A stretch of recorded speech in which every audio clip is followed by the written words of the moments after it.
Hey everybody, we're just outside of Las Vegas doing some off-roading in this thing right here. That's a bone stock 2020 Chevy Silverado Trail Boss.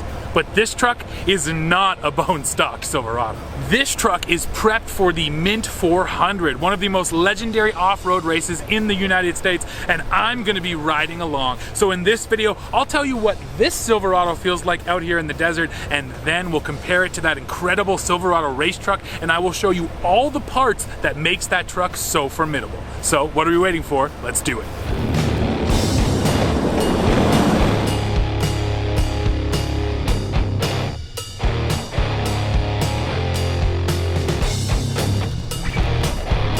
So right now we're out here off-roading at Nellis Apex outside of Las Vegas, and we're here in this stock Silverado Trail Boss. Now, we did air down the tires, and for anyone who's off-roaded before, you already know this, but that makes a significant difference. Even in a truck like this that has the upgraded suspension, just airing down the tires really softens out the ride. Now, this Trail Boss, hello, there's some big bounces there. It does take things a decent amount past stock. You do get a 2-inch lift, you do get those Rancho shocks, but this isn't a really intense off-road package. It definitely doesn't feel like something like a Raptor. It's a little more on par with a Rebel, let's say, or even a TRD off-road. It doesn't really go to that next level, but that is something I think Chevy is looking to change. Another point I got to bring up about the Trail Boss is the 6.2 liter V8. So when this truck first rolled out, they only offered it with the 5.3, and that's because they were trying to leave the 6.2 for GMC, but that's no fun. Everyone needs a 6.2. This V8 is so good. There's so much power here. It sounds incredible. Of all the naturally aspirated V8s in half tons, I got to say this 6.2 really does sound the best. If you're going to get a Trail Boss, skip that 5.3 and just get the 6.2. Plus, and I can put up the specific price here, it's actually really not that expensive. Here on this stock Trail Boss, we get a set of Goodyear Wrangler Duratracs, and I gotta tell you guys, this is a great off-road tire. Really solid on the rocks. We were in some deep sand today, and sure, they were slipping, you had to get your wheel speed up, but they really just felt like they were chewing through there, and you know, you could really build up some momentum. Now on the race truck, we're not gonna be using this exact same set of tires, so it will be interesting to see how those compare as well, and to see if the tires hold up while they're getting beat on out in the desert.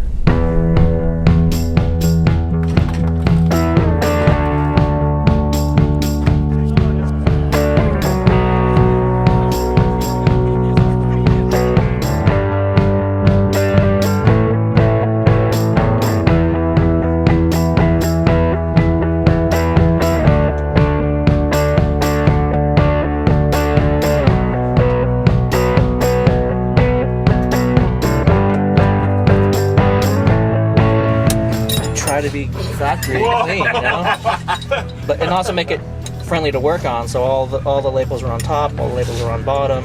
Everything's color coded. Should be doing this? Yeah, which saves you time in the long run. It really does. Okay. You know.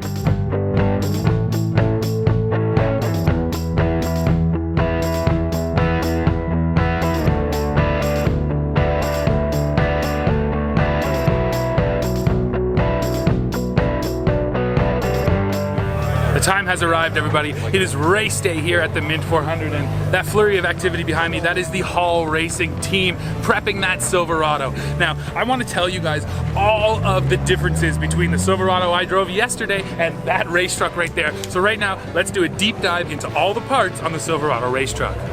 Before we take a deeper dive into that Silverado though, first let me tell you about this Colorado sitting behind me. So Hall Racing has teamed with Chevrolet now for a number of years, and before the ZR2 hit the market and you could actually go buy one, it was out here at the Mint, and all of the parts that made it to production on the ZR2 were first tested on that truck right there. So Chevy really does use off-road racing and the Hall Racing team as, you know, a real-world laboratory to come up with these off-road parts. Now, on the Silverado, there's a whole host of new Chevy performance parts. Sadly, I cannot confirm that they will be coming to market. However, if you look at the whole story of the ZR2, how it went from racing, development, to production, you can pretty much assume the same thing is coming for Silverado.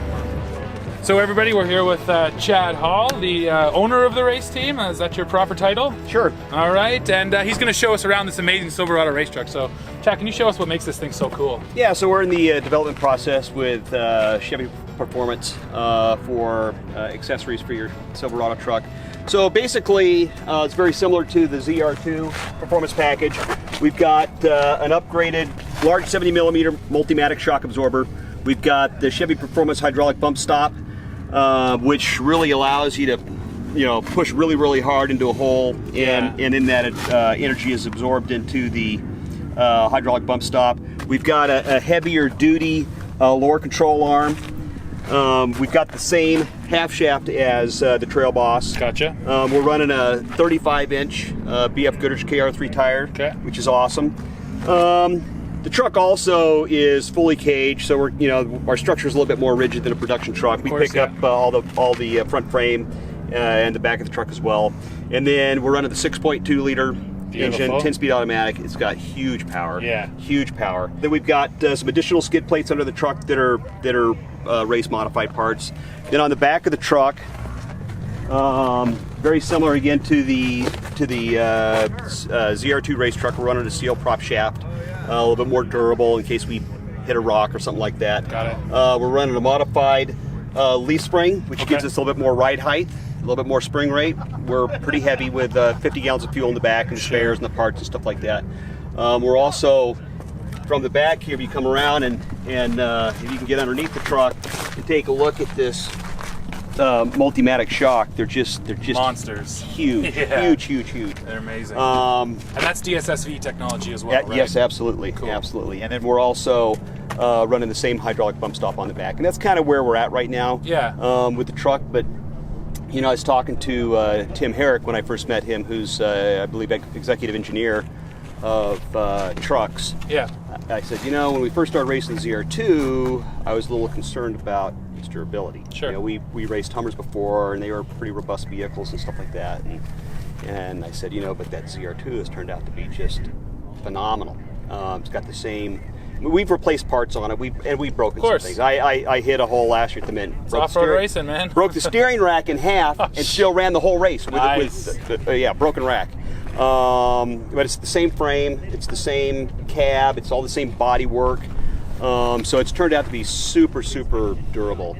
And talking to Tim, it's like, my concern with moving to the full-size Silverado is, the Silverado's always been a very nice truck, but I perceived it more as a street truck as opposed to an off-road truck. Sure. And so with the new Silverado, my concern is it going to be durable like the ZR2? Yeah, especially adding all the weight too, right? Just a bigger truck, of course. Yep, and he says it's more durable.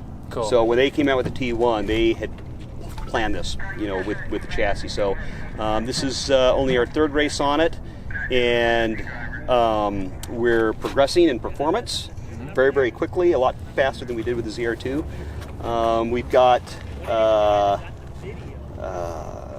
the shocks are pretty well tuned. I don't know if we'll have to do more tuning on them or not, but they're really, really good. We had some issues with the bump stops. We weren't getting full travel. Okay. And so those were sent back to Brian Cadella, who actually designed the bump stop many, many years ago, and determined that we had a little bit too much fluid in them, so it was kind of hydro-locking. So I'm hoping we get a little bit more speed out of the front end. Interesting. With being able to get all the travel. Yeah. Instead of having the suspension stop early.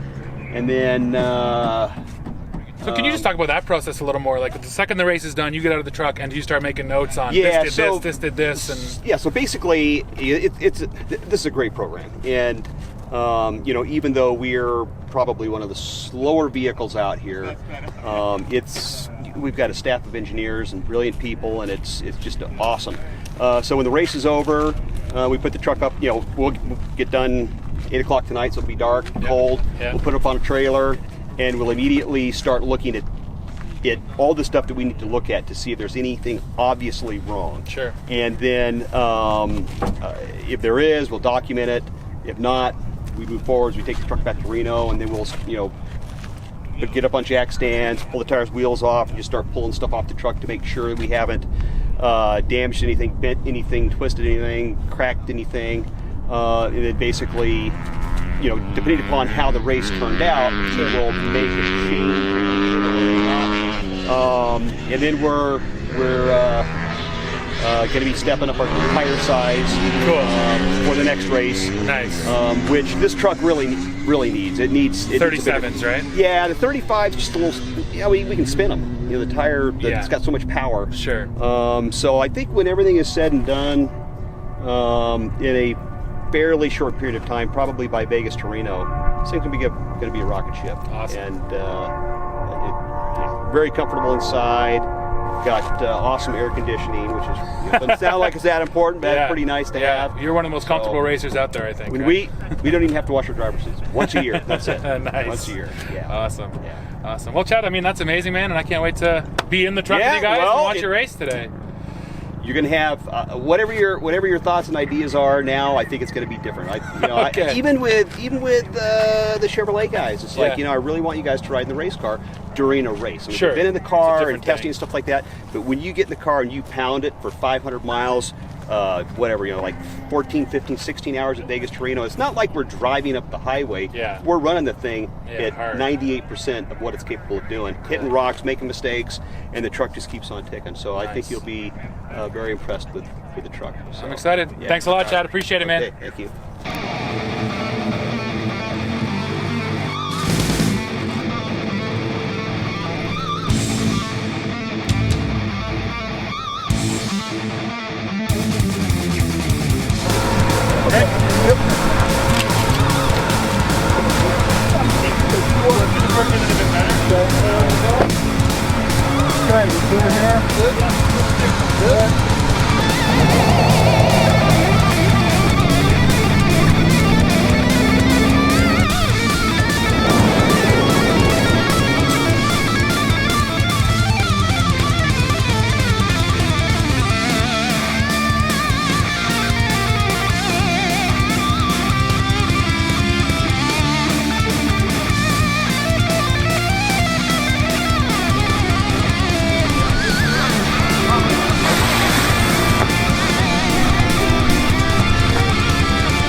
Well, everybody, I'm fresh out of the Silverado race truck, and what an experience. First of all, Chad in there is just incredible. I mean, finding the line up there, finding the softest turn, making sure we can get the fastest possible way through there. Honestly, super cool. Now, this truck, I mean, compared to that stock Trail Boss, you basically can't even compare them. I mean, the suspension here is just incredible, swallows stuff up.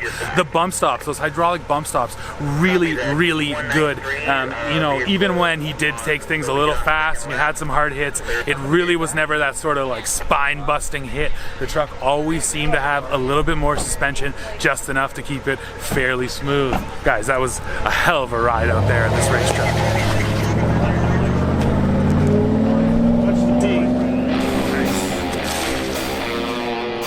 My biggest takeaway from that ride in the Silverado is that the upcoming off-road version of Chevy's half-ton, which they haven't confirmed but we basically know is coming, is every bit as good as a Raptor. The 6.2 has tons of power, sounds amazing, and then the suspension absolutely swallowed everything up. I spent a lot of time in those Fords, guys, and I gotta tell you, this Silverado is gonna give it real competition, and I am excited for that. So you know what, that's it for this video. Make sure you go below, leave a comment, hit like, hit subscribe, and then come right back here to the channel as we keep bringing you the latest news, views, and real-world Chevy Silverado desert racing reviews. See ya.